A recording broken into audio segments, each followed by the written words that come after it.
Hey everybody! So today I'm going to be working with my scrapbookingstore.com kit. I have done so little with this kit, but I had a few photos set aside that really worked with it. So I'm going to kind of try to kill some of this kit today, and then hopefully maybe I can pull it out and get a couple more layouts done before the end of the month, but I don't think so. It's not looking good. So I am doing an 8.5 by 11 layout today, and I'm going to be working with 4 photos. So this will be a really great way for you to, actually I think it's not 4 photos. At the end of the day I ended up doing 3, mostly because 2 of my 4 photos are pretty much like exactly the same thing. And so going ahead and eliminating one helped my layout, helped the balance on my layout. Sorry if I am a little sounding off today. It's been a crazy week, and I'm just not. The brain fog is real this morning apparently, but I want to get this video up for you guys, so we're gonna power through it. So what I'm doing here is I'm cutting apart my papers. I am going to go old school and cut one of these photos into a circle using my old school, probably 20-year-old Creative Memory circle cutters. If you've been around here for long, you know that cutting a photo into a circle is something I never do. But I just felt like it today. I don't know. It seems doing... cutting, because of how long I've been scrapbooking, cutting a photo into a circle seems very old school to me, and not necessarily in a good way. So it's not something I do a lot, but for this layout, since I wanted to get all these photos on one 8.5 by 11 canvas, it was a nice way to add an extra shape.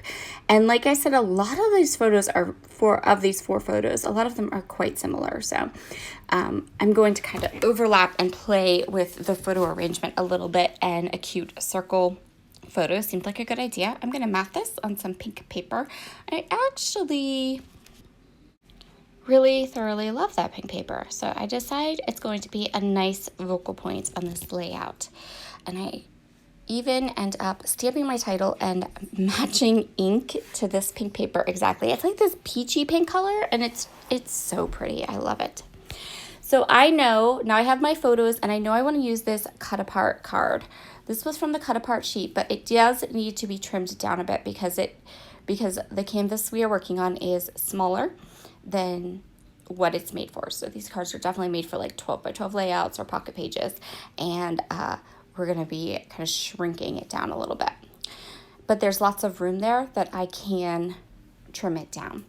I really want to use this yellow striped paper, and I decide on a band for a band style design for my layout. So I'm going to cut this so that it goes all the way across my 8.5 by 11 sheet of white cardstock there, and then that's going to kind of give me a place to rest all my photos and embellishments on. So what I'm doing for this layout, my design for this layout, is just very simple, a horizontal band across the middle of my page, and then we're going to work from there, create our clusters, and put it together. So very quick and easy page today. I'm going to ink everything using my Vintage Photo Distress Oxide ink because that's my favorite.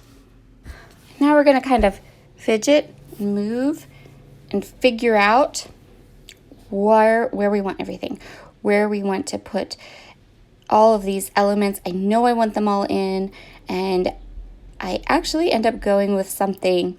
So I am going to kind of cover up this photo, but it's okay because what I'm covering up in the photo is pretty much the same 2 people that are in the circle photo. And so I did that on purpose. I wanted all 3 photos, but for different reasons. So I really like my oldest son's face in the one photo, but then I also like that photo of my sister and my younger son.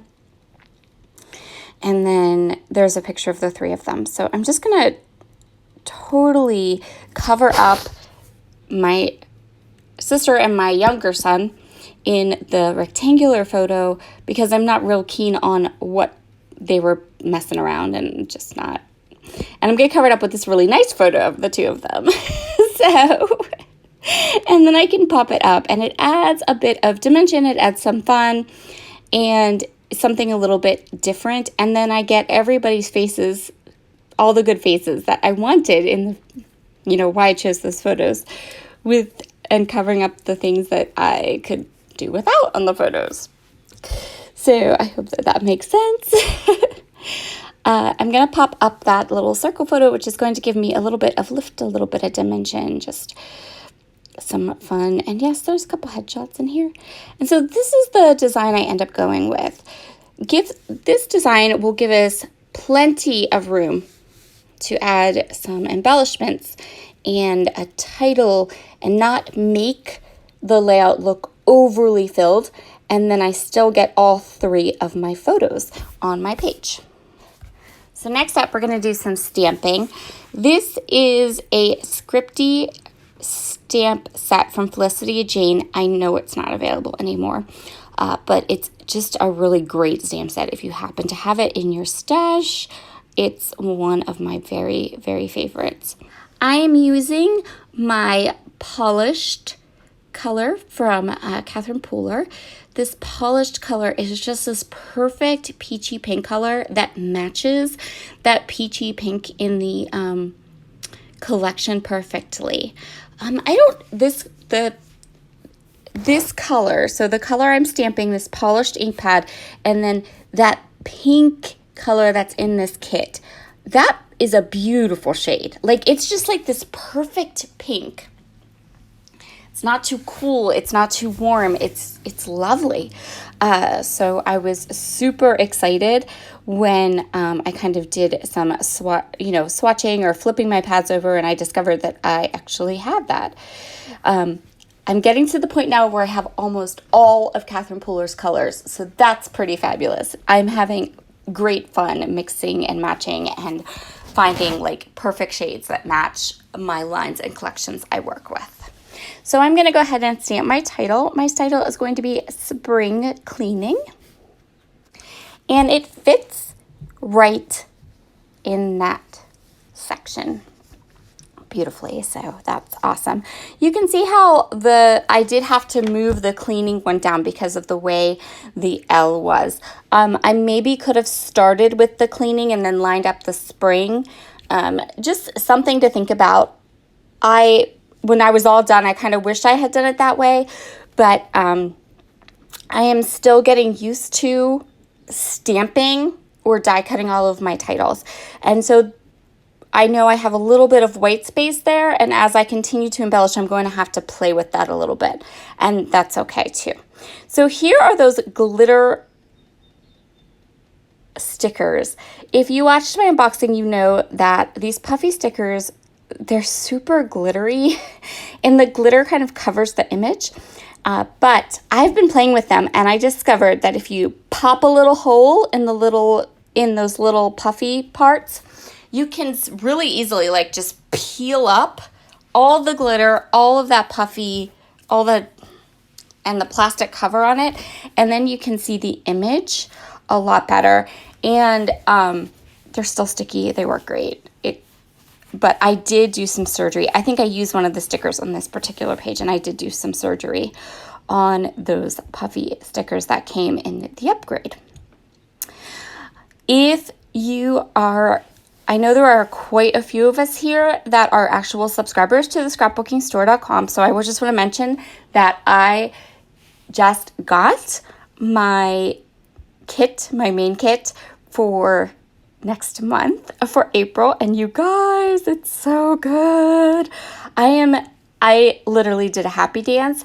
So if you're someone who's super new to scrapbooking, or if I will give you a couple hints, or if you are someone who is a huge Chamel fan and is looking and searching for some of her lines since she's not designing anymore, you might want to consider grabbing a scrapbookingstore.com subscription for April. That's all I'm going to say. These are the Never Grow Up layered flowers. They're actually part of this kit. the March kit. Oh, and because they are part of your March upgrade, if you do have any of these flowers left over, another hint, they will work fabulously just to move right into your April kit too. One more little hint for you. I ended up using quite a few of like almost the whole pack on my page. But I have another pack in my stash that I think I'm going to pull out and add to my April kit.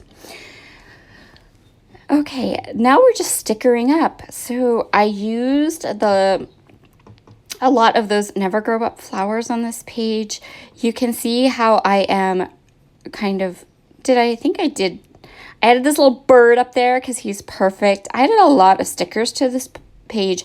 It was working. I was doing well. I was flowing. I was enjoying what I was making. And I wanted to go ahead and kind of really get this layout looking the way I wanted it to. I wanted it to be really, really fun, really springy. And I don't take a lot of spring-themed photographs, so I wasn't worried about like saving any of these more spring-themed elements for other pages because I generally don't create a ton of spring layouts. I usually do, well, like this. I usually do one to one spring cleaning, and then when my flowers start to bloom, I kind of take a picture of them poking their little heads up. I have a very black thumb though, so there's only a couple little flowers that bloom. I am adding dimensional adhesive to a lot of my page so that I'm able to add some height. I don't want everything to be flat. Of course, the layered flowers aren't flat, but I wanted a lot of kind of like dimensional look to this. So I'm just taking a peek at this at the sticker sheet, seeing if there's anything else I want to add. You see, I just keep adding stuff to this page.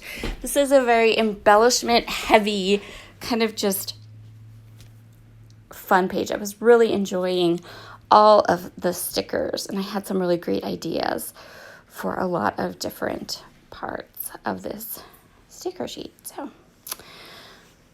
and if you take a peek, you can really see how I fixed that white space where my stamping was. So I put a phrase sticker above the cleaning, but then I put another phrase sticker below the spring. And now as you read across, they're the same width. There's no like, the gaping white space is gone. So that worked out really well. And that's where we're going to call this one done. Thank you so much for joining me today. I hope you have a fabulous weekend, and I will talk to you all again very, very soon. Bye.